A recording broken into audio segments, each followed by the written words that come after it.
Halo teman-teman, bertemu kembali di Family Corner. Perselingkuhan selalu menjadi topik yang menarik untuk dibahas dimanapun, antar teman maupun di media sosial. Nah, sebuah survei yang beredar di media sosial menyebutkan bahwa Indonesia menduduki peringkat kedua di Asia sebagai negara yang memiliki kasus perselingkuhan tertinggi, yaitu sebanyak 40%. Jika dipelajari lebih lanjut, ternyata sebagian besar perselingkuhan tidak selalu terjadi karena adanya niat yang disengaja, namun juga bisa terjadi dari niat yang tidak disengaja. Kebiasaan-kebiasaan kecil yang disadari maupun tidak disadari dapat berkembang menjadi perselingkuhan atau disebut sebagai micro cheating. Nah, hadir bersama kita pada hari ini ada Ibu Widiawati Gunawan. Ibu, selamat datang, Ibu. Terima kasih. Terima kasih buat waktunya. Nah, saya perkenalkan dulu ya, siapa beliau. Nah, beliau tentu saja ahlinya. Kalau ada topik-topik yang menarik-menarik, kita pasti selalu mendatangkan ahlinya, Bu. Thank you, Pak. Beliau dari LifeSpring Counseling and Care Center. Beliau adalah Managing Director and Counselor. Jadi Ibu juga melakukan konseling ya, Bu? Betul, Pak. Iya. Ya. Boleh cerita nggak sedikit, Bu? Berapa lama sih, Bu, sudah menjadi konselor begitu, Bu? Oke. Kalau dari mungkin praktikum itu sudah lebih dari 5 tahun sih, Pak. Dan memang di tempat kami ada yang senior and junior counselor. Ya, saya termasuk di dalam senior counselor di situ. Oke. Benar ya, teman-teman ya? Ahlinya. Yeah, thank Bu, you. hari ini kita mau berbincang-bincang santai, Yep. tapi berbobot, Ibu. Baik. Nah, bagaimana supaya nanti teman-teman yang menonton acara ini bisa mendapatkan insight. Ya. Nah, kita mulai saja, Bu. Baik, silakan, Pak. Bu, apa sih micro cheating itu sebenarnya, Bu? Kok ada micro, berarti kan ada makro gitu ya, Bu? Iya, menarik ya. Ini lumayan lagi tren juga ya perkataan micro cheating. Biasa kan hanya perselingkuhan gitu ya. Micro kan kalau kita tahu mikroskopik, berarti hal-hal yang sesuatu yang halus, yang kecil, subtle mungkin ya, dan mungkin nggak kelihatan atau bahkan nggak dapat dideteksi gitu ya.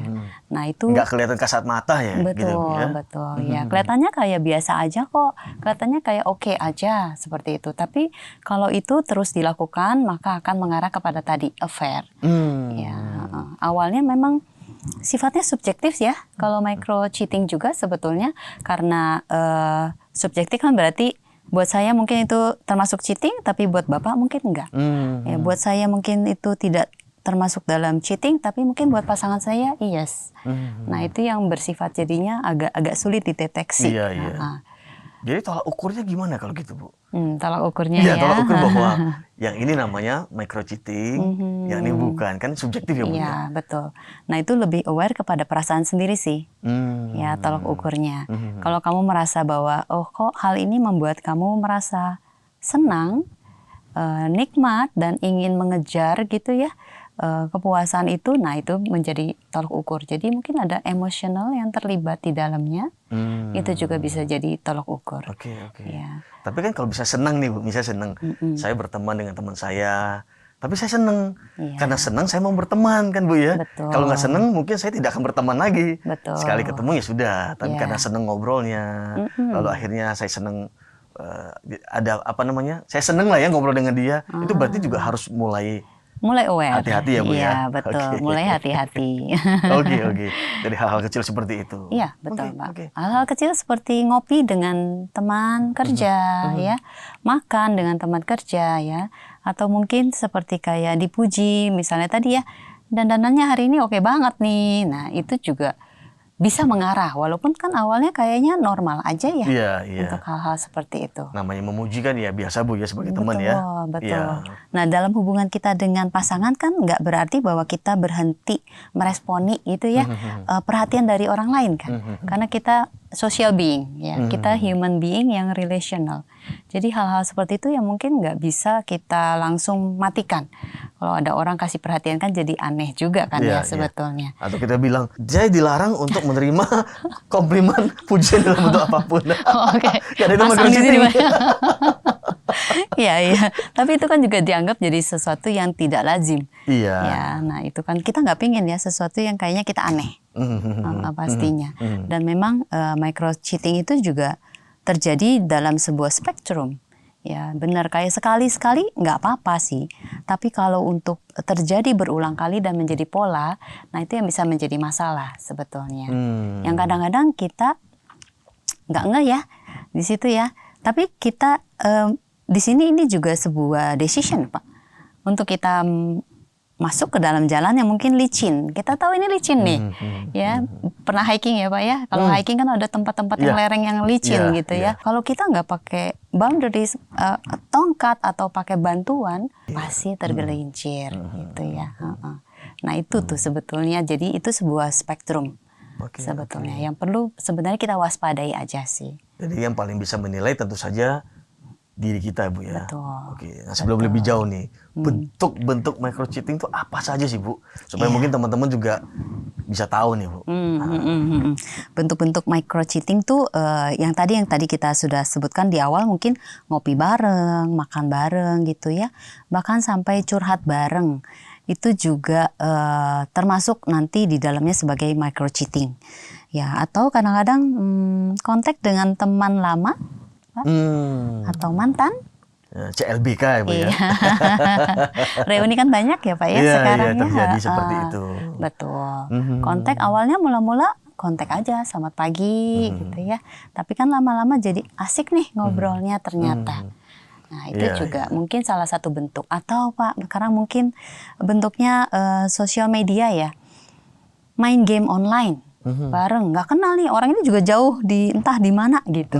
Nah itu juga mungkin bisa terjadi percakapan ya yang kemudian mengarah walaupun tidak ada seksualnya ya. Tapi nah itu juga termasuk dalam micro cheating. Misalnya Bu, ngopi tapi rame-rame begitu. Sebenarnya masih oke kan Pak, masih oke sebetulnya itu nggak ada masalah.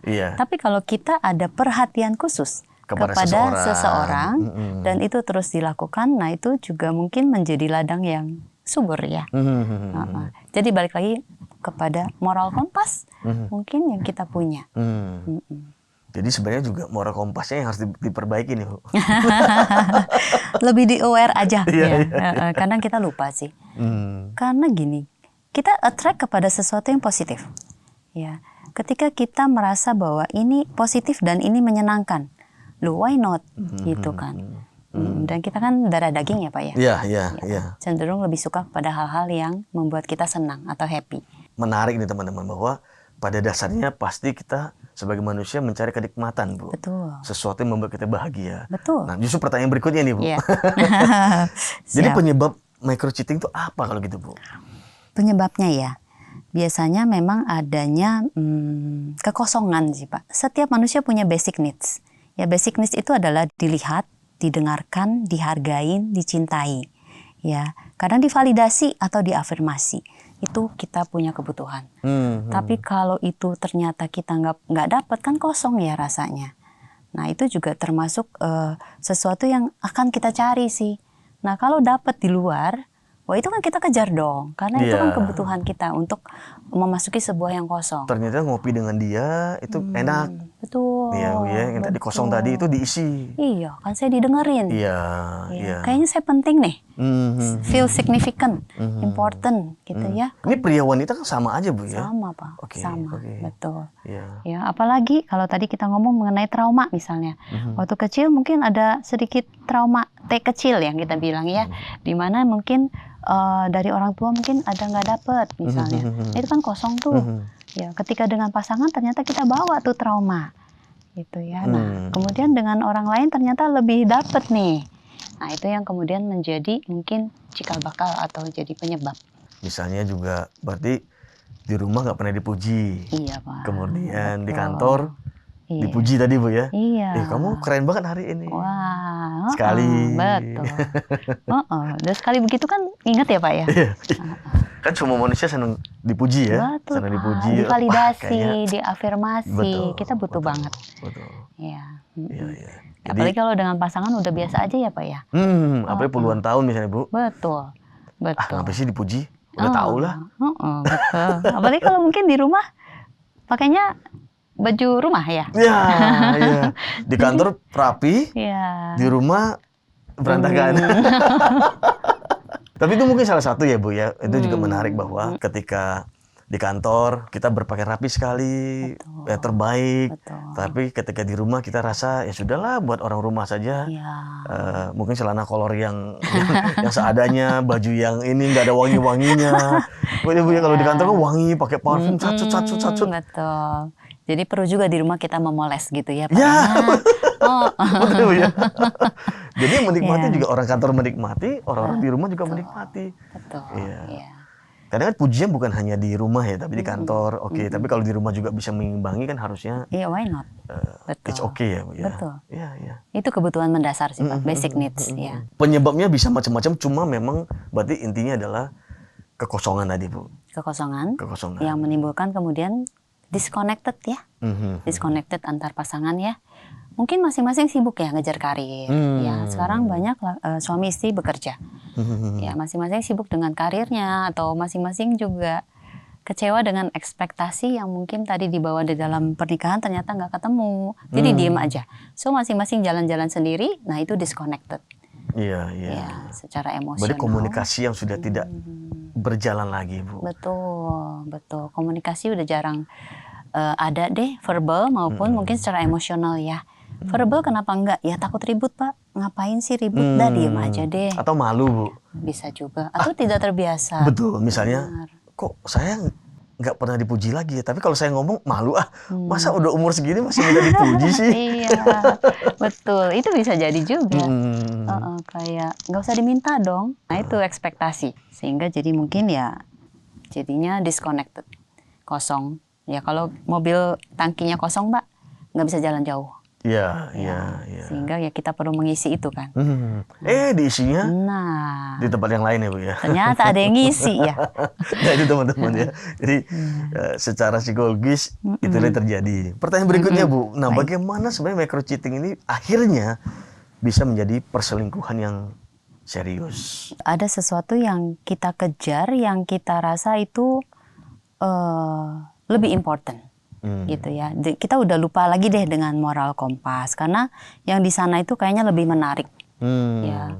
Menarik kita juga secara feeling gitu ya, tapi juga sesuatu yang dalam otak kita kayaknya ini positif. Karena ini kan membuat kita bersemangat ya. Alive gitu kayaknya hidup ya. Besok Beda tuh banget ya Bu ya. iya, rasanya ya seperti jatuh cinta pada pertama kali Pak, misalnya waktu remaja gitu ya atau pertama kali itu juga memberikan sensasi yang sangat menyenangkan ya. Nah, setelah itu dihidupkan dengan fantasi. Ya, kan fantasi misalnya kalau aja orang ini jadi pasanganku. Membayangkan itu ya. Fantasi itu juga memberikan, itu kan daydreaming ya. Iya, Sesuatu iya. yang juga memberikan kesenangan loh. Ya, karena itu kayak menciptakan satu realita yang baru. Yang padahal bukan realitas sebetulnya. Nah, menghidupkan fantasi itu juga turut mempengaruhi menjadi sebuah perselingkuhan yang mendalam. Apalagi kalau gayung bersambut. Ya, kalau gayung bersambut, nah itu kan udah menjadi sesuatu yang ya sudah dihidupi aja. Dan merasa bahwa, oh mungkin aku salah pilih nih yang kemarin. Aku tuh salah nikah nih, pasanganku salah. Itu juga jadinya membuat semakin mantap aja. Bisa menjadi yang lebih serius ya. Bu, Iya, bisa dipikirkan menjadi lebih serius Pak. Jadi seperti itu. Kalau nggak ketahuan, ya perselingkuhan itu pasti tersembunyi ya. Kalau nggak ketahuan ya dia akan hidupin. Kalau ketahuan bisa jadi dua. Bisa jadi bertobat atau mungkin bisa jadi ya dia akan mengarah ke yang sana. Gitu. Membentuk hidup yang baru. Membentuk hidup yang baru. Karena punya gambaran bahwa ini lebih oke. Walaupun ya belum tentu itu akan terjadi. Betul, ya. betul. Tapi ketika love itu bekerja kan cara kerja otak kita kan begitu ya Pak. Ketika emosi kita tinggi, entah emosi positif atau negatif, dan prefrontal cortex kita nggak kerja, ngeblok. Itu yang terjadi. Sehingga Bahasa di-hack itu ya Bu ya? Iya, betul, di-hack.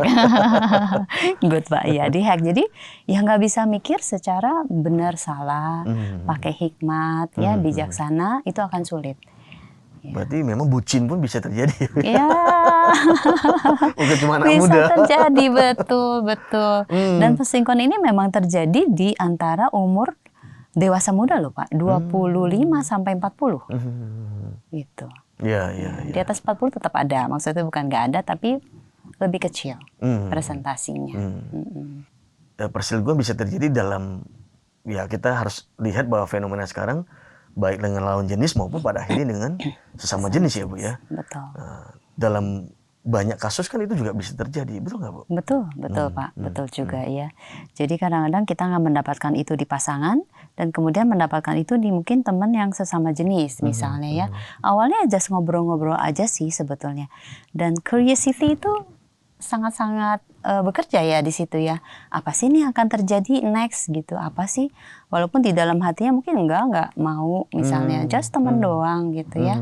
Nah itu bisa terjadi hal-hal yang mungkin kita pikir kita nggak bakal lakukan, tapi bisa terjadi yang tadi ya di lereng yang licin kita perlu berhati-hati karena bisa aja langsung terperosok atau jatuh. Yang paling menjadi daya tarik itu bukan fisik ya sebenarnya Bu ya, tapi emosi. Emosional, betul. Kalau udah masuk ke emosional, fisik nggak terlalu menjadi penting. Tapi mungkin berbeda orang juga. Ada orang yang memang melihat fisik. Ya, fisik dulu nih baru misalnya. Iya. Tapi memang paling dominan adalah dari emosinya. Betul. Karena microcheating biasanya mengarahnya ke emotional affair. Gitu ya. Kayak tadi di sosial media atau di game itu kan emosional aja ngomongnya. Ya, physically nggak ketemu, nggak pernah tahu. Betul. Nah itu yang biasanya. Tapi dia merasa nyaman, nyambung. Benar, ngobrol enak, ya. Jadi seperti itu. Nah, ibaratnya gini, ketika kita strengthen, menguatkan yang satu, relasi ini, kita akan melemahkan yang satu. Nah, itu sebenarnya pilihan. Ada juga buku yang mengatakan kalau kita mau bangun tembok untuk yang satu, dan membuka window untuk yang lain, nah itu pilihan. Ya, memberi makan lebih banyak kepada yang mana ya Bu? Ya, betul. Bahasanya seperti itu kira-kira. Mana yang mau kamu kuatin sih. Nah sebelum kita nanti sampai kepada bagaimana caranya Bu, supaya ya tentu saja teman-teman kita pengen pernikahan kita itu baik-baik saja nantinya. Kalaupun sempat terjadi masalah kita bisa reconcile lagi. Nah pertanyaan berikutnya adalah begini Bu. Kalau kita melihat keluarga yang baik-baik saja, suami istri yang kayaknya harmonis, kayaknya kebutuhannya semua terjamin, tercukupi. Microcheating ini bisa nggak sih Bu terjadi pada keluarga seperti ini? Bisa aja Pak, memang riset juga menunjukkan bahwa ada aja hal-hal seperti itu. Tapi perlu juga kita garis bawahi baik-baik sajanya seperti apa. Apakah yang dilihat dari luar, ataukah memang di dalamnya baik-baik saja, gitu ya. Mungkin yang tadi, yang suami istri saling bekerja, udah istrinya juga udah pusing ya, udah kerja, pulang harus ngurus anak ya, ngajarin anak.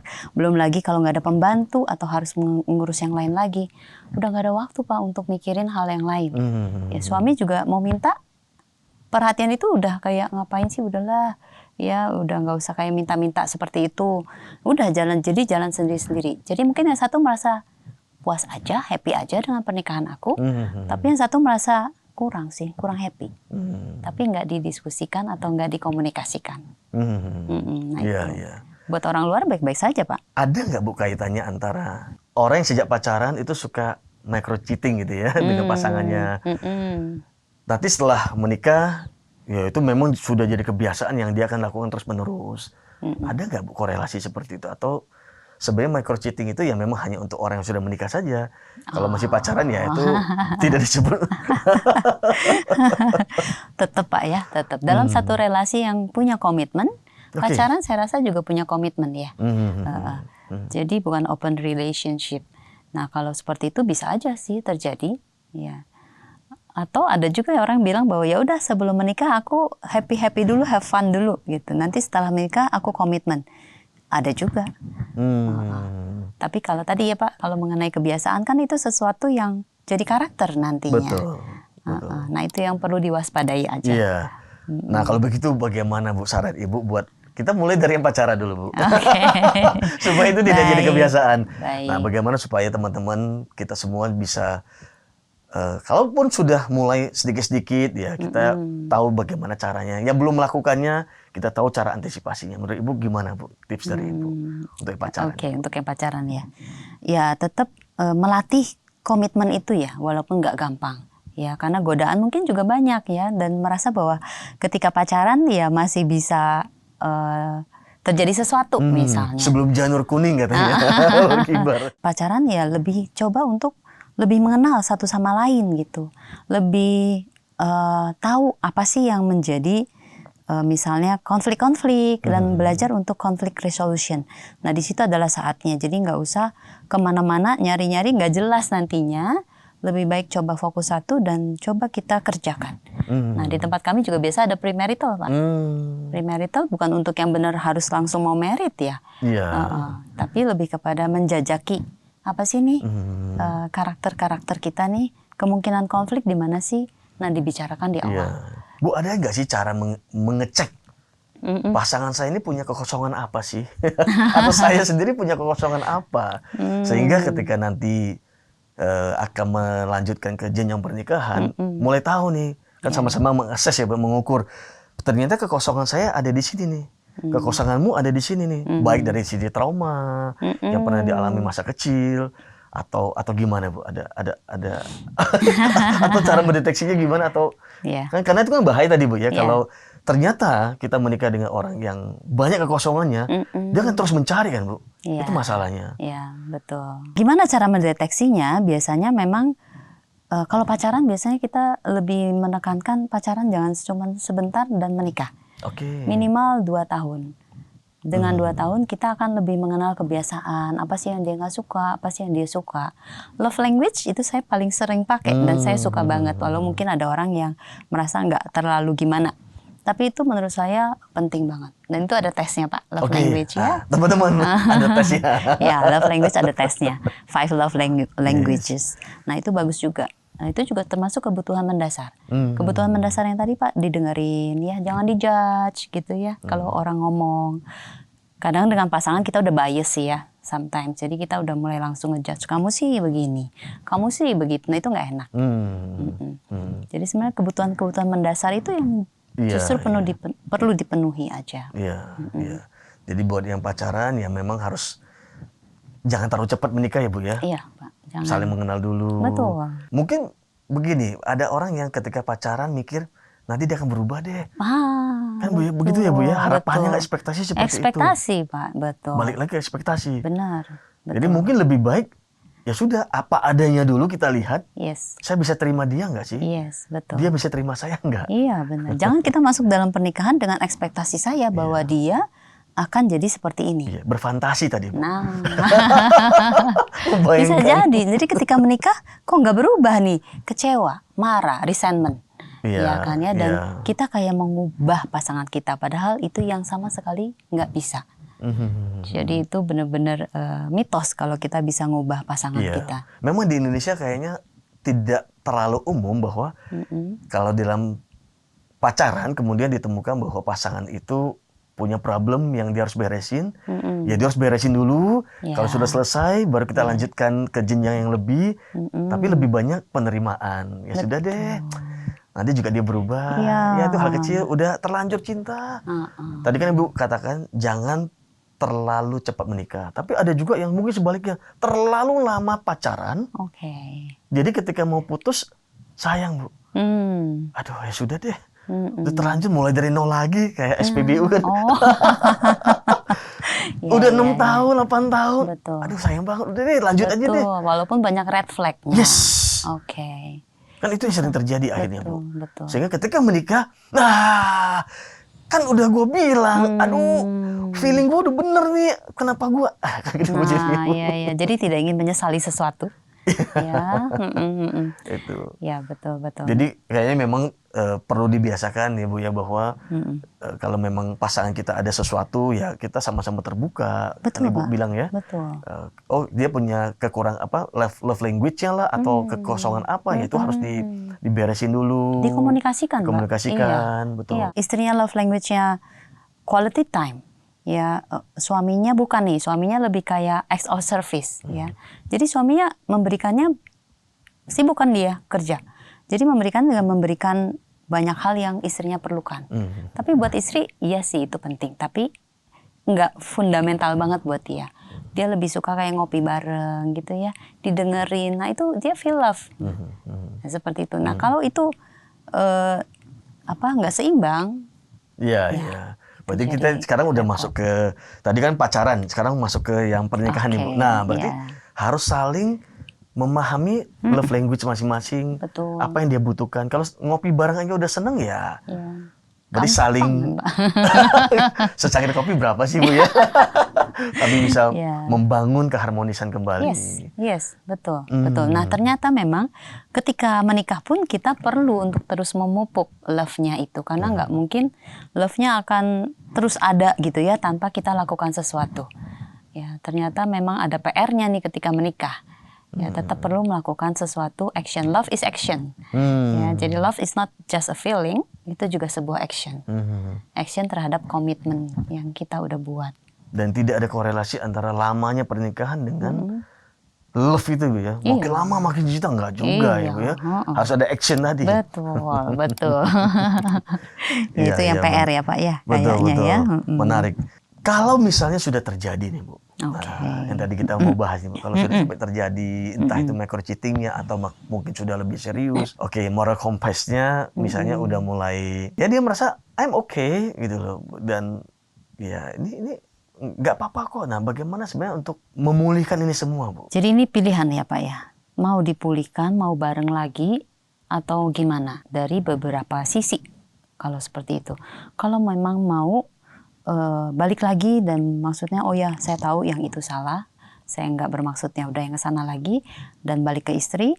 Nah ini pemulihannya juga PR sebetulnya, karena istri juga mengalami trauma. Ya, karena ketika perselingkuhan terjadi, yang disakiti itu akan akan mengalami sebuah perasaan-perasaan yang seperti trauma, gitu, seperti mengalami trauma event, peristiwa trauma, dan itu nggak gampang.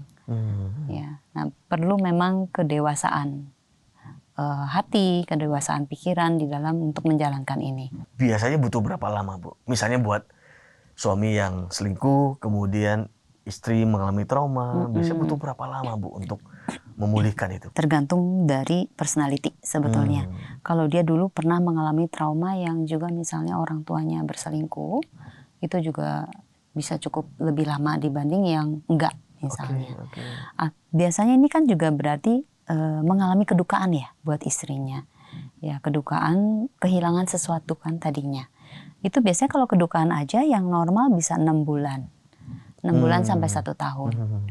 Nah itu perlu effort dari misalnya suami atau istri yang berselingkuh. Mereka yang menyakiti tentu ada rasa guilty, ada rasa shame. Itu juga gak gampang buat mereka untuk tetap hadir, untuk jadi support buat pasangannya.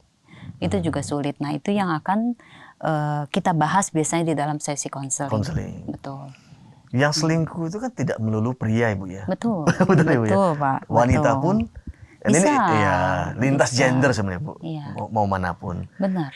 Menurut Ibu dari pengalaman Ibu, lebih sulit untuk mengampuni bagi pria atau wanita Bu? Balik lagi tergantung personality, satu lagi. Kedua mungkin spiritualitasnya itu juga mempengaruhi. Ya. Dan tadi mungkin Bu ya, apakah mau dipertahankan pernikahan ini, dipulihkan, atau mungkin yang tersakiti pun merasa bahwa ya sudahlah, kalau mau hancur sekalian hancur, selesai saja. Ya, betul. Atau dia masih memang punya keinginan saya kuat untuk bahwa ya pernikahan yang sudah disatukan ya apapun harga yang harus dibayar, saya harus lakukan. Betul. Saya harus pertahankan. Betul. Nah, spiritualitinya dengan bagaimana kedekatannya mungkin dengan agamanya, gitu ya, dengan Tuhannya. Nah itu juga bisa mempengaruhi seseorang untuk berdamai atau mencoba untuk mengampuni. Karena sebenarnya memang secara psikologi juga mengampuni bukan untuk orang itu sih, atau membenarkan bahwa membenarkan bahwa tindakan dia itu benar. Enggak juga kan. Mengampuni bukan tentang itu. Mengampuni sebenarnya untuk diri sendiri. Mengampuni untuk diri sendiri. Sebetulnya. Ya, Kebaikannya sebenarnya untuk kebaikan diri sendiri. Tapi memang sulit banget. Ya itu perlu didampingi, perlu disupport. Dan dalam konseling berarti memang harusnya dua-duanya dong Bu ya? Iya. Datang. Betul, betul.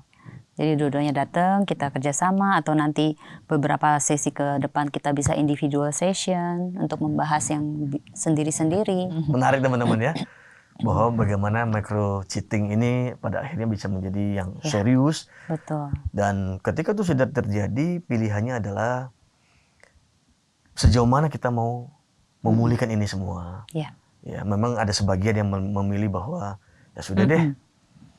Tapi tergantung value masing-masing lagi. Mau dipulihkan atau tidak. Selama mau dipulihkan harusnya pasti ada jalannya, Bu. Pasti ada jalan, Pak. Mungkin panjang, ada yang panjang, ada yang pendek. Betul. Pasti ada Ini jalannya. seperti kapal di tengah laut yang mungkin sedang banyak topan angin, ya. Tapi tetap kita bisa bertahan. Kita bisa melalui itu. Ya. Mungkin ada juga yang mengatakan bahwa kepahitan-kepahitan ini ya bukannya kita minta ya Pak ya, tapi ini menjadi tadi sebuah ladang juga untuk bertumbuh sebetulnya. Nah itu yang mungkin memberikan harapan buat kita. Kalau sesama teman biasanya begini, Bu. Kalau saya dengan teman lebih mungkin atau misalnya di gereja lah lebih mudah mengampuni karena sering nyanyi lagu Ku kasih kau dengan kasih Tuhan gitu ya Bu ya. Tapi kalau di rumah kita jarang sekali menyanyikan lagu itu kepada pasangan atau kepada anak-anak. Sehingga kadang-kadang kita nggak sadar bahwa kasih kita itu juga bersyarat kepada pasangan. Pandangan saya sih Bu ya, karena kalau mau memulihkan ya kita harus belajar lagi menyanyikan lagu itu. Ku kasih kau dengan kasih Tuhan. Ya, karena pasangan kita juga adalah yang seiman sama kita, saudara seiman kita, yang memang kita mengasihi dia, belajar mengasihi dengan kasih Tuhan. Kalau enggak, kayaknya memang mengampuni susah banget, Bu. Betul. Apa yang sudah tahu apa yang dilakukan oleh pasangan, lukanya, dibohongin, merasa tidak berharga. Betul, ya, Bu, betul ya? banget. Merasa kayak apa namanya tidak dicintai lagi. Itu kan kayaknya perasaan yang nggak enak ya Pak. Sangat-sangat terluka pasti. Menikah 15 tahun, menikah 10 tahun, merasa ditinggalkan. Iya, rejection. Yes. Rejection. Manusia tidak suka rejection. Betul. Penolakan tidak suka kita. Saya pikir bukan cuma anak-anak yang tidak suka, Bu. Iya. Orang tuanya, papa mama nggak sayang saya lagi. Tapi pasangan pun menurut saya pasti luka yang sangat mendalam. Sangat. Ya. Nah itu jadi tadi basic need, Pak. Yes, betul, Bu. Jadi bagaimana kasih Tuhan bisa memulihkan kembali. Saya pikir memang kembali ke sana ya Bu ya. Kalau tidak memang ini sulit. Secara manusia pasti sulit sekali. Sulit. Yes, betul. Sulit banget. Yes. Ya, ketika terpuruk dan kita harus melakukan sesuatu, wah, itu sulit. Baik teman-teman. Tanpa terasa kita sudah membahasnya panjang lebar. Maka kita sampai kepada kesimpulan. Karena itu saya berikan kesempatan kepada Ibu Widya, Bu. Ada hal penting yang ingin disampaikan kepada para penonton. Silakan, Bu. Baik. Tidak ada orang yang sebetulnya mau untuk melakukan selingkuh secara direncanakan atau disengaja. Ya, tidak ada. Tapi sebetulnya yang perlu kita lakukan di dalam sebuah pernikahan adalah bagaimana kita membangun love itu ya, membangun intimacy, membangun koneksi sebetulnya. Karena setiap orang sebenarnya yang dibutuhkan adalah koneksi dan bukan koreksi. Ya, dengan membangun koneksi diharapkan timbul intimasi, timbul love, banyak hal juga dilakukan bersama gitu ya, dating bersama, mungkin baca buku bersama, atau konseling bersama, itu juga memberikan sebuah perasaan yang mungkin aman secara emosional kepada kita semua.